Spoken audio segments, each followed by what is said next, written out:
Hello, Steeler Nation. I have no idea what has happened to my intros. They were destroyed. They were eliminated. Oh, they're probably just on the other setting. That's probably it. Ah, there it is. So, welcome to Stryker's Inside Slant. I was just on the wrong setting. I was jumping on here quickly, went out with the wife for a bite to eat and a drink here while my daughter is at cheerleading practice. But tons to talk about now, guys, especially since we now are 3 games in with Russell Wilson as our starting quarterback. And it was nothing but very upset individuals and a split fan base when we were first discussing, should Russell Wilson start? I was optimistic. I like both quarterbacks. I know they offer something different. Now we're actually getting to see what Russell Wilson has done for this offense to make it a different offense now. Because we are now a 30-point per game offense. Something we've been striving for ever since Ben has left. We haven't had this type of production since the Killer Bees. This is new territory here, but we've since had 3 games with Russell Wilson. We've had 37 points against the Jets, 26 points against the Giants, and 28 points against Washington. So if I'm doing quick math there, that's 4, 5, 6. Yep, we're 1 point over 30 points per game. So how are you feeling about it? I'll tell you how I'm feeling about it. I'm happy now that while the offense is on the field, I'm not worried that we can't move the football. I'm no longer worried about that. I'm no longer worried that we can't convert a 3rd and 10, which happens a lot in football. Hell, we had trouble converting 3rd and 8s, 3rd and 7s in those Fichtner offenses and those Canada offenses. Now, no trouble. Our biggest touchdown of the game, I think both 2 of the touchdowns, the deep one to Mike Williams and the George Pickens touchdown, both were on 3rd and longs. And I think both were over 3rd and 10. This is production from a Hall of Fame quarterback who is comfortable in our system. He's getting better every week. He's been out since the beginning of the season, obviously, with those injuries.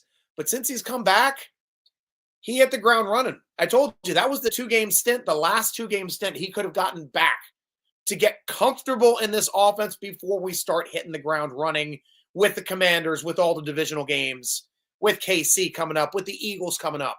That's it. Giants and Jets were the last 2 layups before the real season started. And we needed him in those games to be ready in those games so that he could perform and start doing well now that we're hitting the regular season, now that we're hitting the season. And we beat the Commanders in Washington, a tough out. James Daniels is a tough beat. Gave the Ravens a run for their money. Great player. He's going to be in the Washington for years to come, as long as they don't do something dumb with him, like they did with RG3 and rip out his knee the first or second year. I think he was in there. But this kid has a lot of talent. He knows when to run. He knows when to pass. We did an excellent job of making sure he could not break contain. Big tackle by Keanu Benton in 4th quarter. Big tackles by Queen, stepping up and showing up to the games. Great job, Queen. Welcome to the Steelers. Because this is the Queen I was used to seeing. This is the one that stops big plays from happening. Nothing gets past him in the middle of the field. And now he's making tackles in the backfield too. This is fun stuff to watch. Beanie's coming and shooting into the backfield now. Like, we're getting some good stuff showing up in the backfield. We also have a guest star here on the show. Let's see if I can hide this for a second. Oh, that's popping up now. I got to hide all my stuff. There you are. How you doing, kitten? The Bengals fan is here. Yeah, I know that your teams are doing okay, but none of them are as good as our quarterback. He's the best quarterback in the league, meow, meow. Putting up all those great numbers, meow, meow. Yeah, that Joe Burrow, he's doing okay. He's doing okay for that Bengals team. Yeah, meow, meow. He should get MVP. Well, if you guys could win, he could get MVP. You're still just used to losing to the Ravens by one team. I'm going to eat that Raven, meow, meow. Well, we got the Ravens this week. And obviously, one of the single greatest matchups in all of sports. Nothing beats a Steelers-Ravens matchup because both teams hate each other, both teams respect each other, but both teams hate each other. That's always what matters. And guys, this is also your show. We're going to start popping out to you and until I go back to some topics, and we'll keep going back and forth tonight. But this is a live show. You are talking to me. Think of it like Pornhub, but not nude. Where you can ask me questions. You can't ask me necessarily to do things, but you can ask me my ideas, and I'm happy to share whatever you have. I guess that's technically Chatterbait, not Pornhub, but it's okay. It's not like I look at those sites anyway. So first person we got up here, Tony. How you doing? Here we go, Tony. Tony, I can't get to your website. Sorry for that. But you asked, anyone notice Najee's run style changing over the past few games? He used to just plow straight ahead. Now he's moving side to side and finding alternate routes. Thoughts? Well, he did start the year off a little banged up. He did have trouble with his lateral movement. He was kind of relying on strength because it was easier, I think, probably on his legs. I'm not sure what was banged up on him, but he did miss some practices there right at the beginning of the season. Now, laterally jumping out in the A gap to have the Redskin linebacker completely whiff on him and him rip off another 8 yards. That's the Naj we're used to seeing. That's the Naj that deserves a long-term contract. Not, above and beyond him being a phenomenal teammate and excellent on the microphone. I cannot have enough Najee Harris. Honestly, I can't. I just think he's an amazing, amazing player and a good human being as well. Brian Davis, how you doing, my friend? That's my man. Williams is the answer.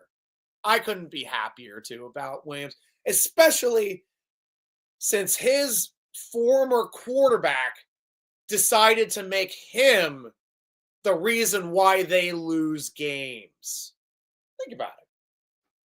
I mean, I watched the play that Aaron Rodgers was pissed off the game before they played us. Forget who they were playing, but I did watch that game in its totality. The defender made an excellent play to jump over the player and intercept the ball without interfering with him before hitting the ground. And all Aaron Rodgers could say was blame it on Mike Williams. When the game of football is made by playmakers making plays. I've watched this game enough to know X's and O's are important, coaching is important, but it comes down to players making plays. George Pickens' touchdown, that's a player making a play. Mike Williams' touchdown, that's a player making a play. And that interception against Aaron Rodgers was a player making an excellent defensive play. I would not have hung that on Mike Williams. That happened to Mike. He decided not to show up to practice the next 2 games, came to practice, then played against us in limited participation because they decided to pick up Adams for that game. So Adams could lose to us 2 weeks in a row. He leaves the team, got traded after that game, came over to the Steelers. First game with the Steelers, first catch with the Steelers, game-winning touchdown. Honestly, this guy's a competitor. Mike Williams is a 1,000-yard receiver. He knows how to play the game of football. He knows how to run more than one route. So I'm happy to have Mike Williams on our team. He instantly made us better. And honestly, if we went into that game in that situation, I would not have been confident that Calvin Austin could have made that play. I'm not. I know that George Pickens can make that play, but he's getting double teamed now. We need somebody else on the other side that's open that can make those plays down the field. And as Brian Davis aptly stated, Williams is the answer. Well done, my friend. Brian, good to see Frazier looking like a grown man out there. Yes. Oh my gosh. And to me, that was the biggest benefit of the bye week because we did get some players back. We got Pattison back. We got Frazier back, which was huge. Cam Sutton was off of his suspension. So he came in. He was making a couple plays in the game too. They're starting to move him around and utilize. And I'm going to see if they're going to start, if Jackson's out this next game, see if it's going to be Pierre or if it's going to be Sutton starting opposite of Joey Porter Jr. But it was good to get all of the support players, or a lot of the support players, back. Talking at least about the last game, I remember when Highsmith went down and I saw the injury, I'm like, ooh, that looks bad. But then I realized that my ankle does that exact same range of motion. And fortunately, it came out today. It is a low ankle sprain. And you can tell anytime it's a low ankle sprain, the foot falls to the inside. Low ankle sprains, you can come back from in a couple weeks. And they're saying 2 to 3 weeks. High ankle sprains, the foot bends to the outside of your leg. As I've told time and time again, there's no such thing as a mild high ankle sprain. High ankle sprains take 5 to 6 weeks to heal. So like you're usually in an immobilization boot or some kind of brace if you're trying to play on it. I think Brady did play one of his Super Bowls with a high ankle sprain, and I think it was against the Eagles. Now I'm thinking about it. It's either Eagles or Carolina. But he did win that game. But you do lose all of your mobility when that happens. Brian, if Austin wouldn't have gotten hurt the play before, I don't think Mike would have gotten that shot. And I agree. And then situationally, he shouldn't have been on the field. We got to go with the bigs on that play. It's 3rd and long. And we decided to take a shot. Because we got that one-on-one coverage. The safety shaded to pick inside. They were playing the run. They were playing the shorter stuff. Bip, one-on-one. Now we have 2 guys on our team that other teams have to worry about doubling. I mean, both of those guys can beat one-on-one coverage. No problem. Both of them. So I don't know what they're going to try to do moving forward against us, but I know that the Ravens secondary is a good secondary, but that's a tall order having a 6'5" and a 6'2" guy out jumping you every play when Humphreys is probably one of their biggest guys. And he still can't jump like that with those guys. And with those moon balls, good luck. You got to be 6'6" or 6'10" to try to knock down some of those moon balls. You're going to see a lot of interference penalties now against our receivers because that's the only way to defend the moon ball is to interfere.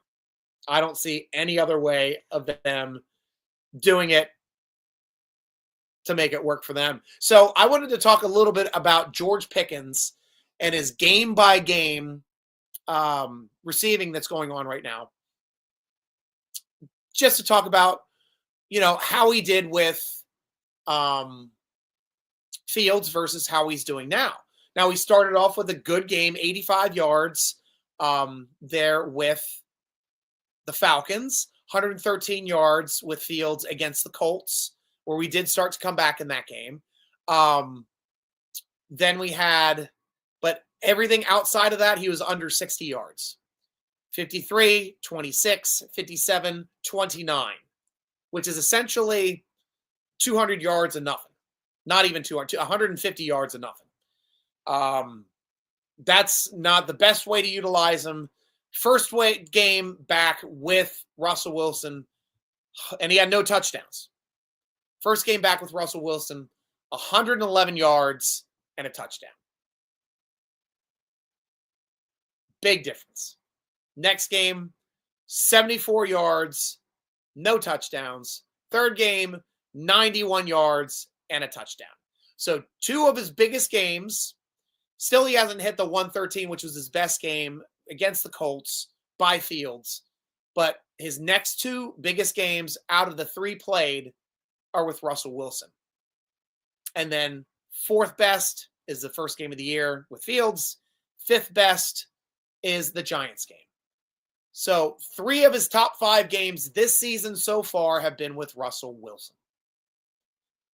These are the types of things that are starting to open up our offense.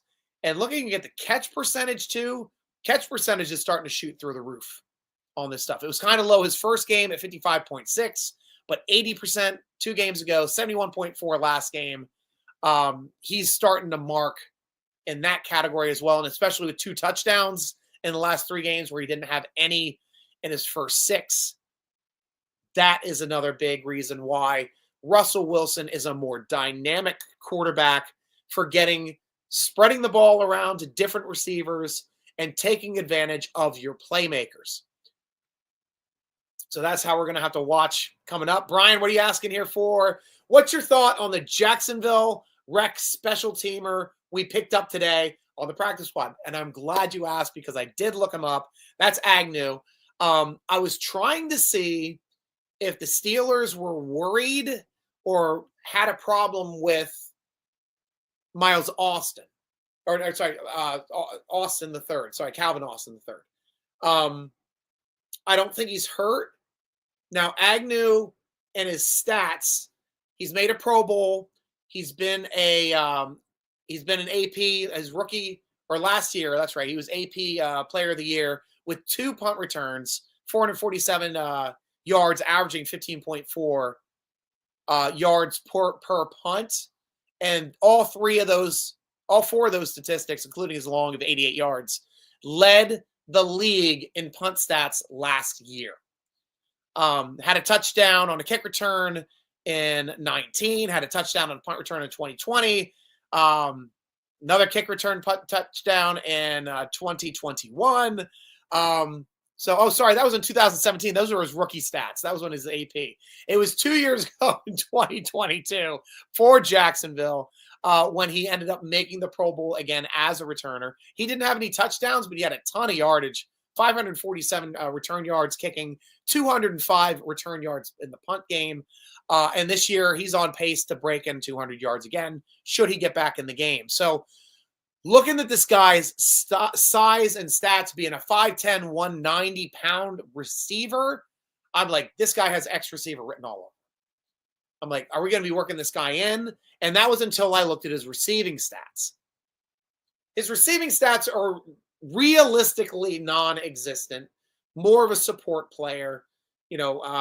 Best years, we're talking about not even really even being a receiving option until 2020, being drafted in 2027.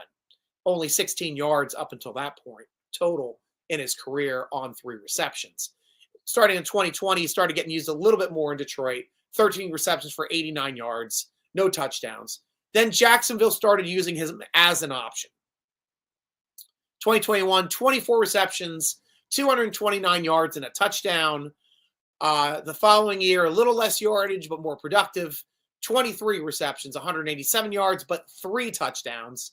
Then in 2023, 225 yards thus far, which is only 4 off of his record for the year, and a touchdown. Sorry, that would have been last year. He doesn't have any stats yet up for this year. So nothing to hold. It's only because he's been hurt all year. He's just starting to get healthy. He's got a couple rushing touchdowns as well. No, just the 1 rushing touchdown with 111 total rushing yards in 2021, which was his most prolific receiving year and his best year to date. Statistically, as a offensive player, made the Pro Bowl the following year as a returner again. So you're asking me how does Agnew fit in our system? He's a practice squad guy that I think we took a flyer on in case we get an injury to Austin, in case we get an injury to Patterson, so this guy can work in. Or maybe we take Warren off a kickoff team and we have Patterson and Agnew back there, which is a pick your frickin' poison to anybody trying to kick to us in this league. That may occur as well. So right now I'm thinking strictly a special teams player, but if he gets into the game, Steelers are going to have to try to find a way to make some sense out of utilizing him and making sure he helps. Sean Peters, Stryker, makes Preston Smith such a huge acquisition. What? I cannot say enough about how that throw-in trade on the last day of the trade deadline is already paying dividends. Highsmith got hurt. He comes in, he gets a sack by sacking the receiver that was in the backfield that looked like they could have pulled up to throw the football. But still, a sack is a sack is a sack. tackle in the backfield, big stop, contributed, had 2 more tackles on defense when on a game where they held TJ Watt to a rare clean sheet. That's a rare clean sheet for TJ Watt. So awesome move on the last day of the trade deadline to not only pick up Preston Smith, who was a contributor in that game, but to pick up Mike Williams, who gave us the game-winning touchdown. It's so great now having the ability to grab players halfway through the season instead of having the trade deadline and a quarter of the way through the season. They're more in line with the rest of professional sports. This is the way to do it. Makes the game more exciting. Lets teams kind of pick and choose and line themselves up for the part of the season to get them geared to go toward the playoffs. And the Steelers are deep again. We're getting our players back from injury. Hopefully Herbig returns again this week. That would be a nice rotation for Herbig to come right back as soon as we lost Highsmith. But fortunately, it looks like Highsmith's only going to be out 2 to 3 weeks now instead of what could have been the rest of the season, because it looked horrible when it happened. But I forget that inside joint has a lot of range of motion. So he's probably got a lot of bruising today, a lot of swelling. Leave it elevated, put ice on it, and get back into walking shape here in a week or 2. Brian Davis, Queen is going to go off against the Ravens. I am hoping so, Brian, because this is what I like to see about players that we get from our division rivals that usually end up doing well against their former teams. The only one case in point against us, the one that got away, Mike Hilton. That guy kills us every time we play Hilton. The rest of the guys really haven't hurt us as much for people getting Steelers on their teams. Mallett's. I think Mallett's is still on the Ravens right now. I just read an article today in Baltimore with Mallett talking about how we're going to be attacking Jackson this week, having 2 separate rushers, one rushing the quarterback to try to force him up into the dive lane, and then the other player runs into the dive lane to get a quick tackle. So easier said to say that's not going to work, but when you have somebody bearing down on you and you think you're going to shoot that gap, bam, you get hit. And that's what we're going to want to see. But I'm expecting Queen to have a big day as well, especially since he's playing his old friends. Ian! We've had lots of chats on Instagram. Finally glad to have you on the show again, Ian. One of my original old heads from the 70s. Hey, Stryker. I saw the Steelers making some moves on the practice squad and roster. Hopefully they make a playoff run. But I have been cautious a bit in the last few years. There's every reason to be cautious the last few years because I didn't know if our offense could even move the football. Really, I didn't. Now, with Russell Wilson, and even if he goes down, Fields can move the football. I'm not as excited if we get into a 3rd and long situation for Fields' ability to be able to convert third and longs the way Russell Wilson has showed he can do it. And that was the way that we used to play with Ben Roethlisberger. We'd be in games where Ben would take a sack. We'd be at home. It's second and 18. And the fans in front of me in the stadium, oh, we got him now. I was like, you don't know Ben Roethlisberger, do you? The only thing that matters is he has another down because he can convert a 2nd and 18. He can convert a 3rd and 19. And he did on that next play. Like, throw it down the seam to AB, wiggle, boom, 20 yards. It's like, that's Ben. That was Ben. Ben, you expected it. You got behind the chains. You got behind third and 10. Ben can still convert it. And now I'm starting to feel that way with Russell Wilson because Russell Wilson did it. Got behind the chains, touchdown Pickens. Got behind the chains, touchdown Mike Williams for the win. A lot of big 3rd and long conversions last game for Russell Wilson. And that's what we get out of Russell Wilson that we do not get out of Justin Fields thus far in Fields' career. Emil, welcome back. It's been a while, Emil. I just hope we get the good work. We own the Ravens. I'm not worried about Sunday's game. I'm late. Don't do what y'all about to go about. Don't know what y'all talking about. I got you. Go Steelers. Thanks, Emil. Yeah, we know this team. They know us. It's in Pittsburgh this year, which is good. It's going to be loud. It's Ravens game. It is going to be loud. But I feel that we're going to do a good job this week against them. It's our rival. Hopefully we can find a way to win, to start taking a stranglehold on this division. But the Ravens have been doing a very good job about winning close games against tough opponents and not so tough opponents. Heck, we just showed at least that we could finally win a close game on the road against an incredible opponent. That's big. That is a kind of like a mentality setting game for this team moving forward. We are no longer a what can we do type of team. We are now a team that has done that. We are now building confidence as opposed to trying to tamp down uncertainty. This is the Steeler football we watched with Ben Roethlisberger. This is the ones where we didn't hope to win. We expected to win. And now Emil is expecting a win, as well as the rest of Steeler Nation. It's going to suck if we don't, but we know this rival. Don't turn the ball over, and we have a chance. Ian, I see why they picked veteran Williams at wide receiver. He made a great catch against the Commanders. Hopefully, it will turn into more weapons in the game. It definitely will. I didn't really think we had a second receiver option on the roster. Austin was kind of it, but he's a boomer bust guy, man. He'll have one great game, then he'll disappear for a few games. Then he'll have a good game, then he'll disappear for a few games. That is Calvin Austin. Mike Williams can be more consistent, especially with the guy that throws moonballs the way Russell Wilson does, because with his height, he's got to know he's got an advantage jumping against those shorter corners that he's going to be seeing against Baltimore and Pittsburgh this weekend. So those are big plays, and now having a legit second receiving option on the other side of George Pickens is going to free up Pickens a little bit more. Maybe Pickens can get a 200-yard game now because of having this great talent on the other side of the field as well. But at least we are now in a situation where Pickens doesn't have to do it all. Doesn't have to do everything. Derpy! Ah, yes, the crap birds. I do not fear them. We have 6 shiny trophies to prove that they should fear us.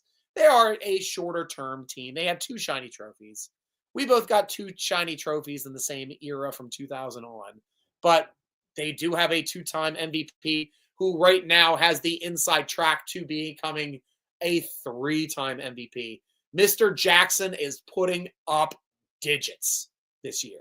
Sick numbers. So the Steelers have to find a way to slow him down. Got to push this back just a hair before all my helmets start falling off on me, since I was pushing back into that blanket a little bit. Brian! I am worried about Lamar. He is having one of his best seasons. He looks like he has the RPO down to perfection, so balanced. And I'll tell you one aspect that is different from any other season that we've had with Lamar is his RPO looks so much better because he has King Henry to fake to. That is the difference maker. That is the discipline you have to have on defense, and you're not used to that. And then the RPO isn't necessarily just handing it to King James. It's Jackson's ability to bust it and run it down the seam as well. He doesn't have to throw it. This has to be a very gapped, disciplined game for us. This has to be a game where Benton's on his A game, Okunjobi's on his A game, and Hayward's on his A game. Hayward was on his A game last week too. Wow, what a game. But it starts up front. They got to free up some slots for Queen to come downhill, for Roberts to come downhill, for Peyton to come downhill. Both Peytons now. Jeez. Because it looks like we're trying to throw them in as well. Hopefully Herbig's back on the field. We know Watt's going to show up to play. And then we need Beanie Bishop to be big in the strong safety. Those guys, those 8 have to have a great diverse game. And we have to be able to be malleable, go into the line of scrimmage, hopefully fooling the play action look just enough that it's not there when he pulls that ball back out. That's the type of stuff that we have to start confusing Lamar Jackson on, which we usually do a good job game planning to confuse him. But the big difference between previous years and this year is King James. And King James is hitting the ground hard this year because he doesn't have to be the guy.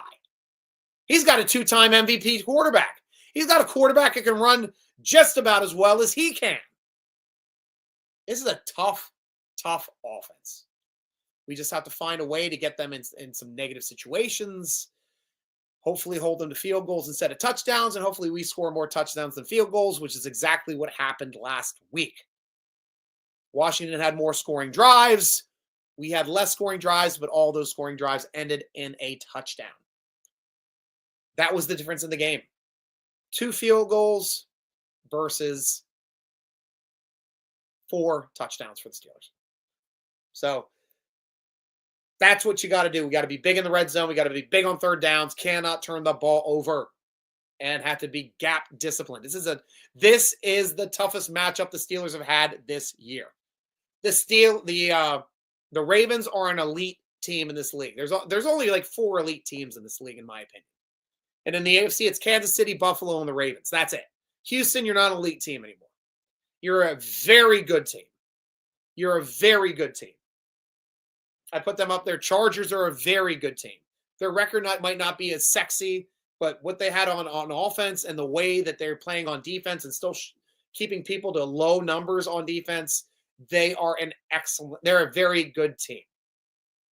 So now, are the Steelers a very good team, or are they an elite team, an excellent team? These are the defining games to kind of figure out where we are as a team. We're a legit top 5 team in this league if we beat the Ravens this week. And then the second half of the season does not look as bad because now teams got to figure out how to beat us, not us figuring out how to beat teams. Good comment. Ian, Preston Smith can play inside and outside on the defense front. Good acquisition. Yes, and he did play inside on a play when they had all 3 outside linebackers were on the field for it. Alex Kozora did throw up a shot on that over at Steeler Depot. And it was an interesting read. But we did it earlier in the season with Herbig as the third. This time, bringing Preston down, and we stuck Preston in the middle. So nice options to have with a diverse player like Preston, who's a bigger back, who's better against the run, who now made it. So since Highsmith went down, if we're worried about running, Preston's going to be on the field. If it's a passing situation, Herbig would be on the field. So we might be balancing those 2 guys situationally the same way we kind of balance an inside linebacker with Landon Roberts on the running downs and then Peyton on the passing downs, the rookie. So nice way to use these players to still have them fresh by the end of games. Derps, let me clarify.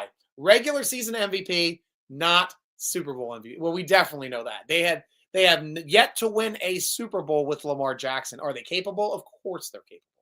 Can they get past Kansas City? Who the hell knows? The Kansas City Chiefs are this generation's albatross. The Steelers were the albatross in the 70s, where excellent teams could not beat the Steelers. Look at the Oilers back then with Campbell. Look at the Raiders. They only won a Super Bowl when all of our running backs got hurt in that championship game. That was it. That was their only Super Bowl in the 70s. And that's why Madden hates us so much, because of how many times the Steelers beat the Raiders then. Steelers should have had more Super Bowls in the 90s and the thousands. We were going up against Tom Brady and Peyton Manning, 2 first-ballot Hall of Famers that were insane players. And we only beat Manning. I think we only beat him once in the playoffs. Couldn't beat Brady at all in the playoffs. Only did well when we didn't match up against Brady in the playoffs. And then Ravens had to knock him out for us, which is fine. Ravens, for some reason, always could play them in the playoffs. Don't know what the difference was, because I thought our defenses were just as good as their defenses, but for some reason, the Ravens could beat them in the playoffs and we could not. Don't know what that was all about. Guess he didn't have their calls. Brian Davis, having Mike and George outside really puts pressures on the corner and opens up the middle. Yes, look for Pat Freiermuth to start feasting now too. Hopefully Austin's going to get a little bit more open, or Jefferson if they decide to move him down to big slot. Because right now Jefferson is pretty much just a blocker. He's a glorified blocker. He's reminding me of a lot of what James Washington used to do, but James Washington was doing it from the Z side. Our X side is the one that gets 10 targets a game, is supposed to. So is Mike going to be our X receiver now? Are we going to start trying to run him in short patterns, getting him open in the flats, try to get the ball early on screens, or are we going to try to throw George in that location and have him play the Z? I don't know. This is something I'm going to start watching closely. I think probably it's going to be easier to keep George in the Z and have Mike Williams start playing some X and start getting more playing time over Van Jefferson, who right now is a glorified blocker. And he's a good downfield blocker, but he's not playing much offense as a receiver. Ian Sutton should be off of suspension this game. Actually, he was off of suspension last game and did play in the game.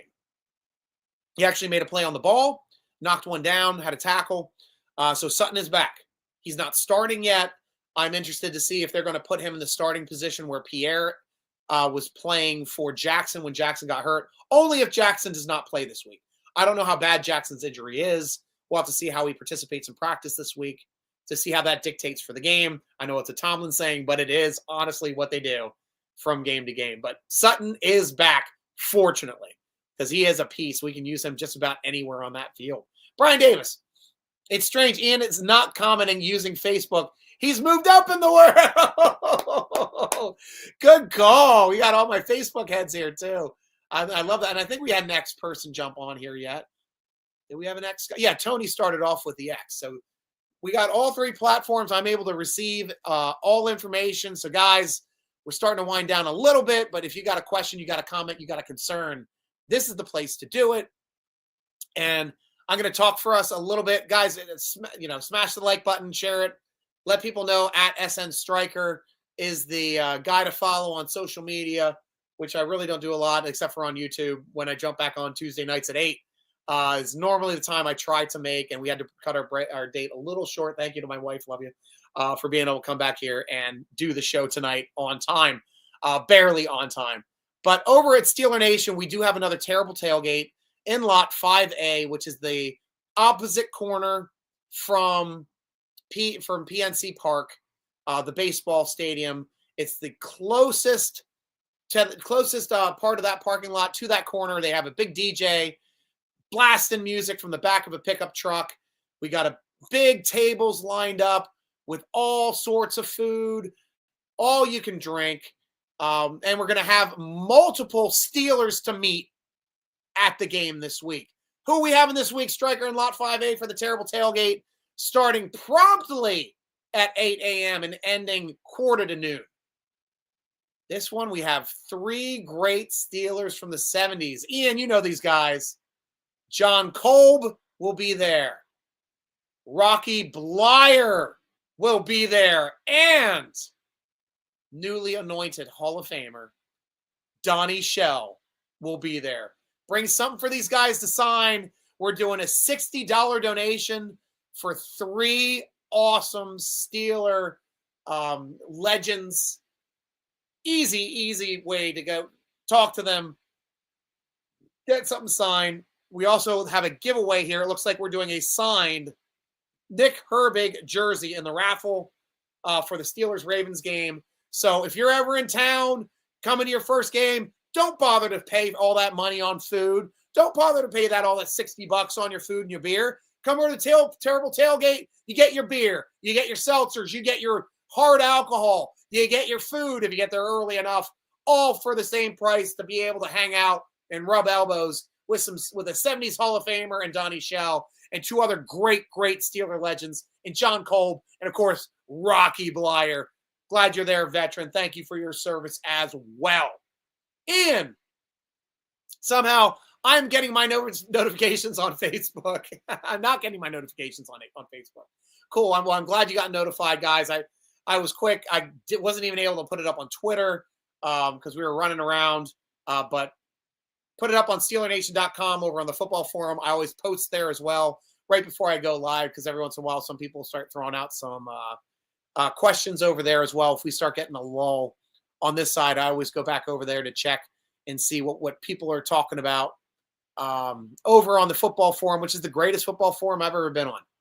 I've only been on there since 2005. Great football forum. SteelerNation.com, free to join. Bash the forum button over at SteelerNation.com to enter your way in. Ian, if they are using on the outside Pickens and Williams, they should do a tight end cross with Muth and Washington. Oh my gosh. You're starting to talk about red zone offense now. Because Williams is 6'4". Here, I'm going to get you the exact height of these guys because I got the roster right here. So we'll go by position. All right. Wow, Matt Skoll's a lot taller than I thought he was. Holy crap. George Pickens. Where is Pickens? Oh, I'm in the practice squad. I arranged the wrong location, but we have a 6'5" practice squad player. George Pickens, 6'3". Mike Williams, 6'3". He's actually 6'4", but listed as 6'3" here, 220. Now our tight ends. Darrell Washington, 6'7". Freiermuth, 6'5". So 6'3", Pickens, 6'4", Williams, 6'5", Freiermuth, 6'7", Washington. This is our red zone now, guys. This is our red zone. I cannot wait to see these guys catching passes, catching fades, catching crosses, outsizing, boxing out. We're going to be fun to watch in the red zone. And we were 4 for 4 last week. I think the first touchdown was technically outside of the red zone, but damn, this is going to be fun to watch with an offensive coordinator that knows what he's doing and with a quarterback that can get the ball to them. This is our advantage now. Brian Davis. I guess someone has to say it. Will Deontay Johnson have us cursing the trade now that he ended up in enemy territory? Will he make us pay, or does he drop 2 touchdown passes like normal? Well, I was really upset when they picked up Deontay Johnson. I was like, crap. I was like, he's a possession receiver. He's going to be catching all the balls. He's going to do great for that team. However, Flowers is their possession receiver. Flowers is the guy that gets all the targets. I watched the game. Heck, Agnew was getting targets, and a guy named Williams was getting targets. I didn't see. I don't know if Deontay Johnson even got a single target in that first game. I'm going to look up his stats right now just to see what his game stats are. Deontay Johnson. Oh, I think I spelled it wrong. There it is. A-E. It's A-E. He hasn't been on the team for so long, I forgot how to spell his name. So, last weekend against Cincinnati, the game that we all watched. Okay, he's played 2 games for them. First game against Denver. 41-10 win. Big win against Denver. No receptions, no yards, no touchdowns, nothing. Zilch, nada. Out of it. Big game against Cincinnati. 35-34. Barely win that game. 2 targets, 1 reception, 6 damn yards. Right now, am I afraid of Deontay Johnson in that offense? No. They've got too many receiving options, and even Anderson being one of the main receiving options. I don't see how they're working Deontay Johnson into this offense unless Flowers gets hurt. I think he might be inactive for some games. But who was I listening to earlier? Was it shoot. It's the dark-haired analyst that's on Twitter all the time. Made a great point about picking up Deontay Johnson and the draft value that they got for him. Because I think it was a swap, a 5th for a 6th. So the Ravens lost a 5th, gained a 6th from Carolina. And if they release him this year and he gets signed to a contract, they're probably getting a higher compensatory pick than the 5th that they used to give up for him.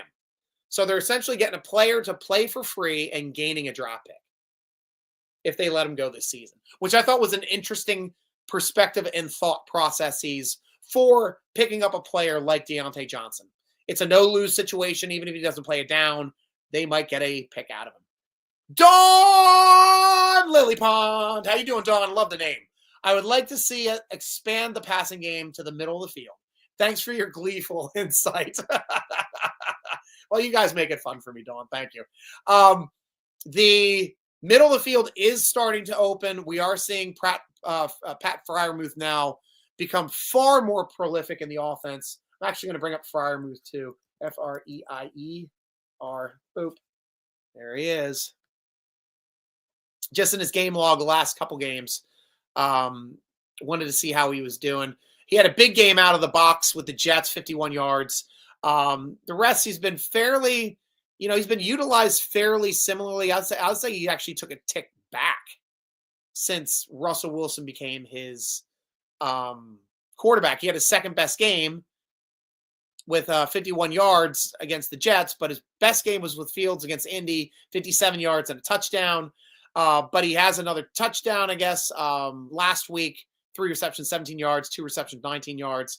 Still playing out and doing some big stuff, but those 2 games are the second and third to lowest outputs he had this season. He only had 1 game with lower output, a 16-yard game, than those 2 previous games for yardage. The rest of them, 22, 57, 33, 39, 27. So utilized consistently with 2 touchdowns with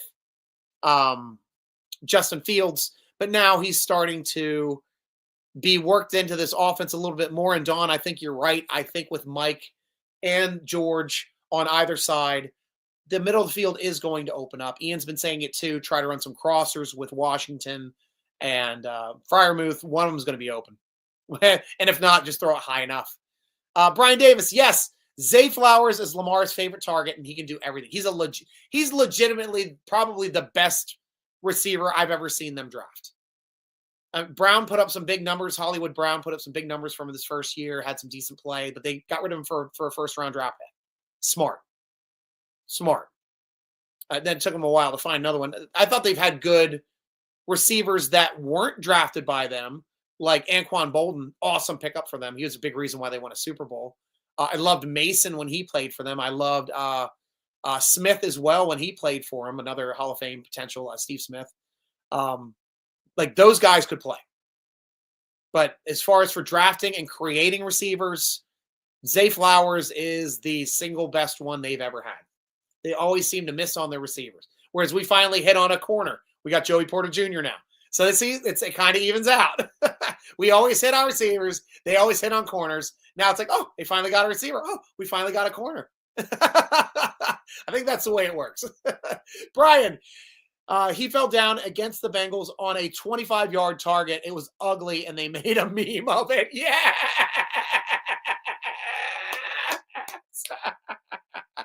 So, yeah, couldn't happen to a better guy. Though, if he's available and he's a free agent, I pick him up on a low contract. I don't give this guy more than $8 million a season anymore, but I think he's worth $8 million a season. The way we utilized him, he was worth $20 million a season.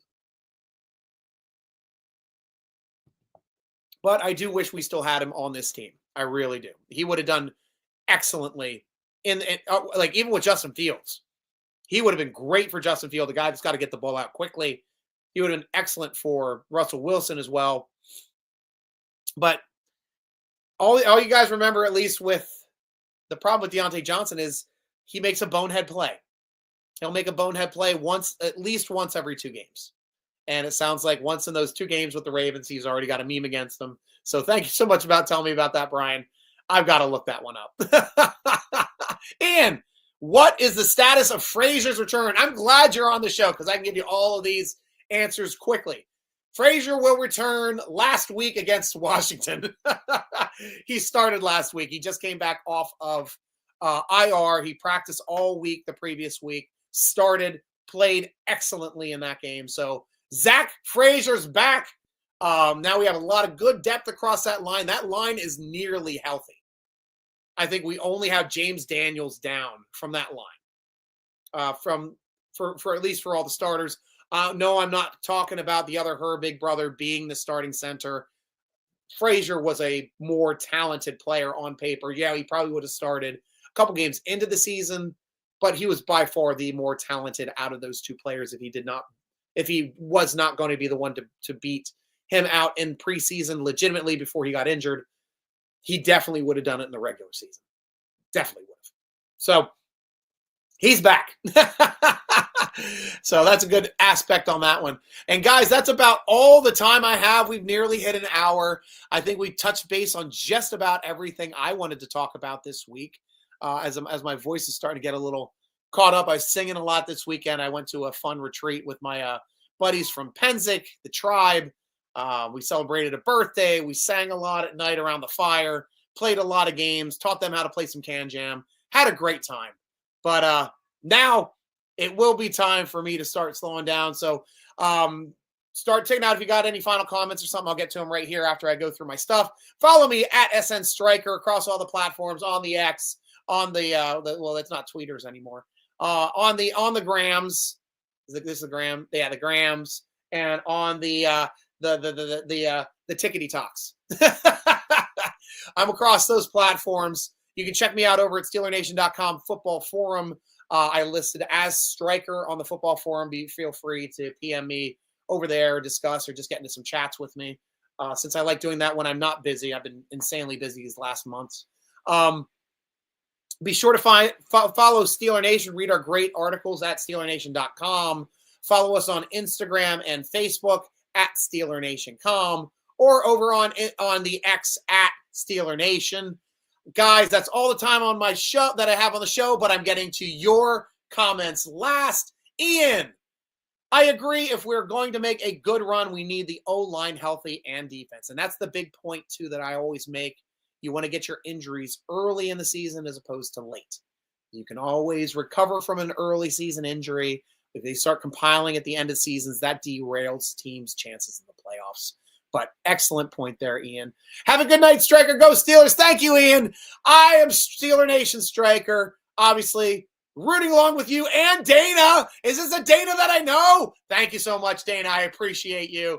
And thanks for jumping on the show. Hopefully I hear you talk. I will be back again Tuesday, 8 o'clock Eastern time. Set your clock. Set your alarms. But until then, let's get these birds this week because I live in the Baltimore area and I can't stand it. But until then, I will be rooting along with you as always. Go Steelers!